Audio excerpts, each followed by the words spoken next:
की शादी। शशि की सौतेली माँ ने उसकी शादी की तो बड़े घर में, लेकिन पति कोई काम न करता। आप ससुर जी के साथ काम पर क्यों नहीं जाते? हाँ जाऊंगा, लेकिन कल से। आज जरा मैं दोस्तों के साथ घूमने जा रहा हूँ। शशि के 2 बच्चे होते हैं, लेकिन रमेश का हाल वैसा का वैसा ही रहता है। एक दिन, सुनिए ना, बच्चा रो रहा है, इसके दूध के लिए पैसे नहीं है।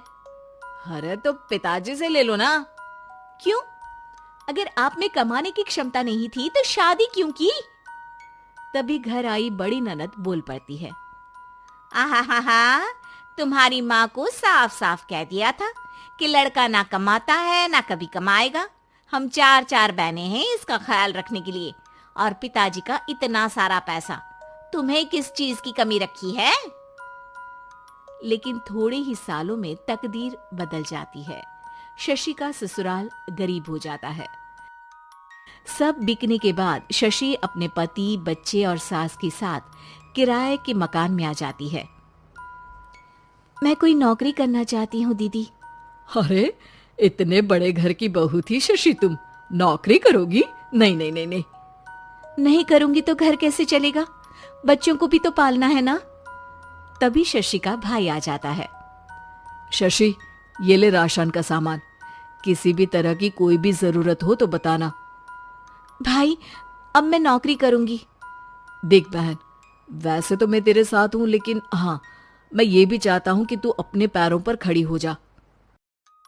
शशि को एक प्ले स्कूल में छोटे बच्चों को संभालने की नौकरी मिल जाती है। एक दिन, शशि, मेरे स्कूल को अब तुम संभाल लो, मैं कुछ दिनों के लिए अपने बेटे के पास जा रही हूँ। लेकिन प्ले स्कूल अकेले मैंने कभी नहीं संभाला है। अब ये सब मैं नहीं जानती। इतने महीनों में तूने जो देखा, बस पूरे आत्मविश्वास के साथ उसे करना।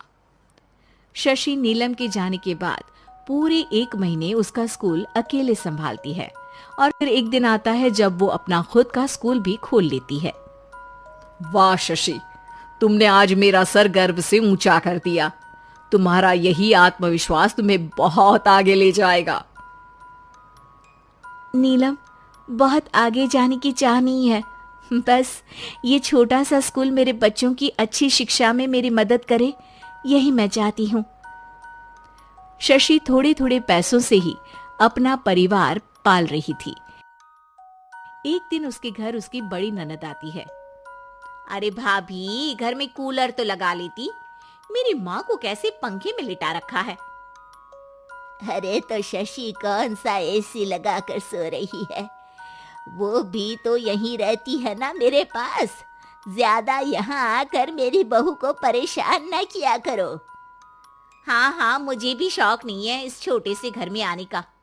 मैं तो बस ये बोलने आई थी कि मेरे बेटे की शादी है तो ननिहाल का जो नेग होता है वो ले आना। हाँ, जितना बनेगा कर देंगे, और ना हुआ ना तो वो भी नहीं करेंगे। तभी शशि बोल पड़ती है। अरे नहीं माँ जी, रीटा घर की बेटी है, उसके ससुराल वाले उससे शादी पर पूछेंगे कि मायके से क्या मिला। रीटा, तुम मुझे सामान की लिस्ट भेज देना, मैं पूरी कोशिश करूंगी कि तुम्हारी हर डिमांड को पूरा करे। अच्छा, मैं खाना लगाती हूँ। शशि ये बोलकर किचन में चली जाती है।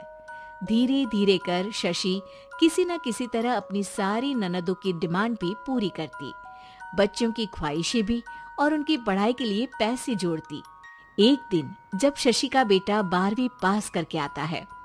माँ, अब तुझे काम करने की जरूरत नहीं है, मैं अब कोई ना कोई नौकरी करके पढ़ाई भी साथ कर लिया करूंगा। शशि को लगता है कि बेटा और आगे पढ़ाई करे, लेकिन वक्त की मार के कारण वो बेटे को काम के लिए हाँ कर देती है। अब बेटा एक बैंक में चपरासी बन जाता है।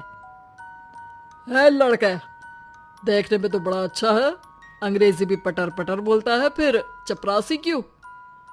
लड़का सारी बात मैनेजर को बता देता है।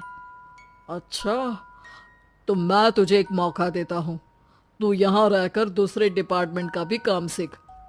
अगर तू किसी एक का भी काम अच्छे से सीख गया तो मैं तुझे यहाँ टेबल चेयर में बैठने वाली नौकरी दे दूंगा। लेकिन एक दिन शशि की ननद उसे फोन करती है। अरे भाभी, देखो मायका तो मेरा तुम लोगों से ही है। मैंने आपके बेटे और मेरे भतीजे प्रदीप के लिए यहाँ एक नौकरी देखी है। पूरे 5,000 मिलेंगे। वैसे करता ही क्या है, चपरासी ही तो है ना। कोई बात नहीं रीटा, मैं उसे इस शहर के बाहर नहीं भेजना चाहती हूँ। बाकी वो शाम को आएगा तो मैं पूछ लेती हूँ। वहीं प्रदीप मैनेजर की बात से खुश हो जाता है और मैनेजर के काम पर ही नजर रखने लगता है। वो उनकी तरह के पेपर पढ़ता, काम करता और आने वाले लोगों की बातें सुनता। एक दिन बैंक में ऑडिट वाले आते हैं। ये गलत है, पूरी बैलेंस शीट नहीं मिल रही है, कहीं ना कहीं गड़बड़ है। ए मैनेजर, क्या करते हो? बैंक के पैसों का हिसाब सही नहीं है। मैनेजर के पसीने छूट जाते हैं। तभी प्रदीप वहां जाता है। अब क्या मैं ये बैलेंस शीट देख सकता हूँ? अरे बेटा, मजाक नहीं, जाओ पानी लेकर आओ एक गिलास। प्रदीप मैनेजर को पानी लाकर देता है और फिर ऑडिटर से कहता है, देखिए सर, मैं आपको बता सकता हूँ कि कैसे बैलेंस शीट को आप लोग गलत तरीके से जोड़ रहे हैं। ऐसा बोलकर प्रदीप एक एक कर सारे डाउट क्लियर कर देता है। अरे हाँ, ये तो पॉइंट हमने देखे ही नहीं थे। गुड, कौन है ये बच्चा? तभी मैनेजर बोल पड़ता है, अब हमारे यहाँ अकाउंट में नया आया है। ऑडिटर के जाने के बाद, वाह प्रदीप, आज तो तुमने मेरी नौकरी बचा ली। और आपने भी तो मेरी नई नौकरी लगा दी, अकाउंटेंट की। बस फिर क्या था, प्रदीप ने एक बार जो सफलता की सीढ़ी चढ़ी, बस चढ़ता ही चला जाता है। फिर एक दिन शशि की ननद, अरे भाभी कैसी हो? घर को तो बड़ा ही सुंदर चमका रखा है। अरे बेटी, कैसे आना हुआ? तू तो इस छोटे से घर में आना भी नहीं चाहती थी। कोई खास काम है क्या? अब हाँ, वो माँ, मेरा जो मजला बेटा है ना, वो अकाउंट से पढ़ाई कर रहा है, तो प्रदीप से बोलकर उसकी भी कहीं अच्छी नौकरी लगा दो ना। सास और शशि समझ जाते हैं कि कैसे पैसे आते ही लोगों के बात करने के तरीके से लेकर रिश्ते निभाने तक में बदलाव आ जाता है।